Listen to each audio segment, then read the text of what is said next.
두 번째 주인공은 하나님의 은혜를 경험했지만 형식적인 신앙생활을 하다가 방황하고 가족을 통해 개척교회에 출석하면서 온전한 믿음으로 거듭난 박세환 집사입니다. 제가 이 자리에 서기까지 저의 민낯이 드러나는 것에 대한 민망함과 부담감이 있어서 망설여졌습니다.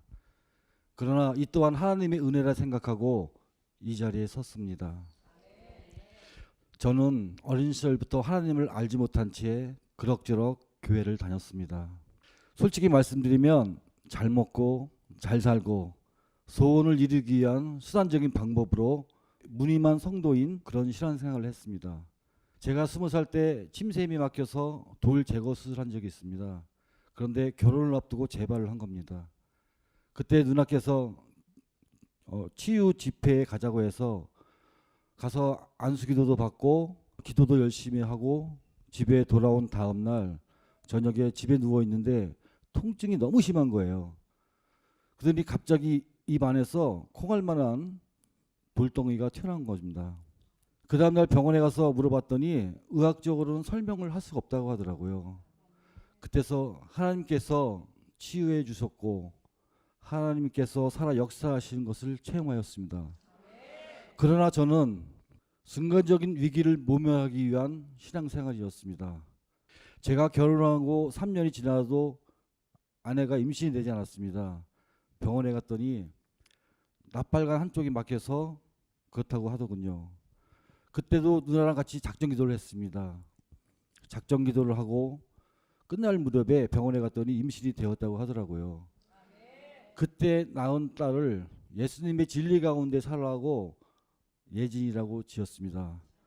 그러나 그때도 하나님의 살아계심을 체험했지만 여전히 제 신앙심은 깊어지지 않았습니다. 그러던 98년도 제 정신적인 멘토였던 누나와 매형이 필리핀으로 선교를 떠났습니다. 그나마 다니던 교회도 나가지 않았고 장사를 시작하게 됐습니다. 장사는 참 잘 되었습니다. 그런데 장사를 시작한 지 7, 8년이 지나던 때부터 교통사고가 빈번히 발생해지며 급기야 직원이 사망하는 사고까지 발생됐습니다. 그때 심정으로는 살고 싶은 마음이 전혀 없었습니다. 나의 죄책감에 큰 충격에 매일 술을 마시며 죽어야겠다는 생각밖에 들지 않았습니다. 나의 영적 피폐함은 이루 말할 수 없었고요. 그렇게 세월을 보내던 중 2013년도에 목사님이 귀국하셔서 이 송도 땅에 교회를 개척을 준비한다고 하시더라고요. 저와의 관계상 개척 멤버로 참여할 수도 안 할 수도, 왜냐하면 저의 영적 피폐함이 있었고 첫 번째로 자신감이 없었습니다. 그런데 어찌하여 의리상 개척 멤버에 참여하게 됐습니다. 그런데 그 다음부터 이상한 일이 생기는 거예요. 창립 준비를 위한 예배를 할 때마다 온몸에 전율이 오고 뜨거움을 느꼈습니다. 죽고만 싶었던 그런 심정들이 눈녹듯 사라지고 마음의 평안과 기쁨이 넘쳐났습니다. 그때서야 하나님께서 저를 불러주시고 기다려주시고 참고 사랑해 주신 것을 깨달았습니다. 하나님과의 첫사랑이 시작되자 제 삶은 변화되기 시작했습니다. 교회를 섬기고 성도님들을 섬기는 게 즐겁고 행복했습니다.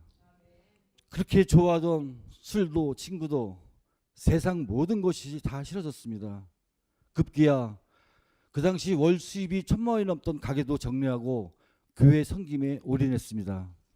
그러면 모든 일들이 순조롭게 잘 풀릴 줄 알았습니다. 그런데 하나님의 일은 내 마음과 뜻대로 되지 않더군요. 그 당시 저희 딸을 전도해도 교회에 나오지 않고, 전도를 해서 사람들을 교회에 데려와도 정착되지도 않고, 교회의 발전과 부흥을 위해 제가 할 수 있는 게 아무것도 없었습니다. 그때 어느 날 목사님께 설교 말씀 중에서 세상적인 우상들을 버리라는 설교 말씀이 있었습니다. 그 집에 가서 가만히 생각해 보니까 저희 집에 장식장이 큰 게 2개가 있는데 거기에 종류별대로 양주가 100여 개가 있었습니다. 고민이 많았습니다. 그러다가 아내와 상의를 한 다음에 개수대에 몽땅 쏟아부었습니다. 이거 쏟아붓고 한 이틀 고생했습니다. 속이 메시껍고 어지럽고 그런 증상이 오더라고요. 그 후 우리 딸은 아버지가 변하는 모습의 진정성을 감동받았다고 스스로 교회에 나와서 주님을 섬기며 반주자로 쓰임받고 있습니다. 저는 송도주 예수교 창립 이후 매일 새벽기도를 드리면서 창조적인 역사를 이루시는 하나님의 위대하신 성함을 체험하고 살고 있습니다. 이 영광 하나님께 모두 올려드리며 변질되지 않고 오직 주님만 바라보며 나아갈 수 있도록 많은 성원과 기도 부탁드리겠습니다.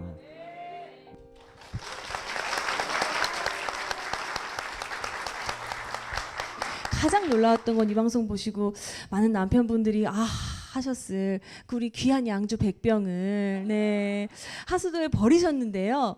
조금도 아깝지 않으시던가요? 예, 제가 20살 때는 80년도, 81년도였어요. 친구들의 로망이 양주를 마시는 거였어요. 네, 그랬군요.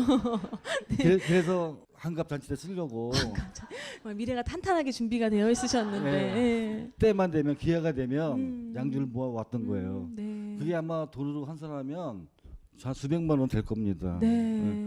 그런데 제가 하나님을 체험하고 나서는 저에게는 무의미한 양주였어요. 맞아요. 네. 아무 쓸데가 없더라고요. 그래서 저는 뭐 여태까지 아깝다는 생각도 한 번도 한 적이 없고요.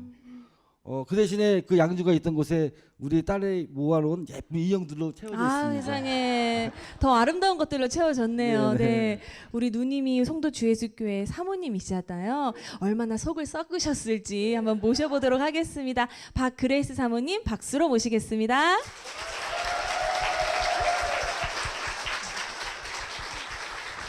그 예전부터 동생이 좀 아프셨을 때부터 이렇게 치유 집회에도 데리고 나가고 끊임없이 동생 가정을 위해서 기도하셨는데 잘 안 됐단 말이에요. 예. 근데 지금은 이렇게 주님의 일꾼이 되셔서 교회에서 섬기는 일도 많으시다고요. 예.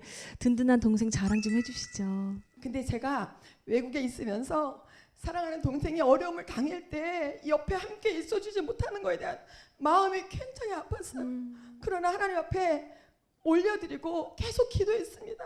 하나님 저 아들을 붙잡아 달라고, 하나님이 저 아들의 마음을 붙잡아 달라고 계속 기도했습니다. 그런데 하나님께서는 그 기도를 외면하지 않으시고 저희를 한국으로 보내셨어요. 그리고 첫 예배를 드리는 순간에 찬양을 부르는데 눈에서 눈물이 흐르더라고요. 제가 그걸 보면서 하나님이 사랑하는 아들이구나, 그리고 그동안 하나님이 붙잡고 계셨구나, 그걸 제가 느꼈습니다. 너무 감사했고 지금은 교회에서 묵묵히 말없이 굳은 일도 마다하지 않고 모든 일을 맡기면 정말 충성되게 잘 감당하고 있습니다. 아멘. 모든 영광을 하나님께 올려드립니다. 아멘. 네. 네.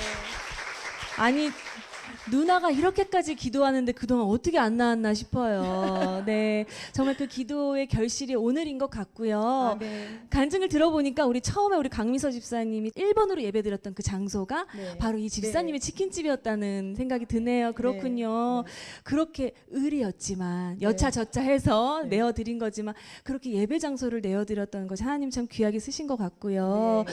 앞으로도 어떻게 사랑이 변환이 되지 않도록 영원히 그 사랑을 세상에 뿌릴 수 있는 집사님 되셨으면 좋겠고요. 그 마음을 담아서 집사님과 우리 사모님 위해서 여러분 큰 축복의 박수 부탁드립니다.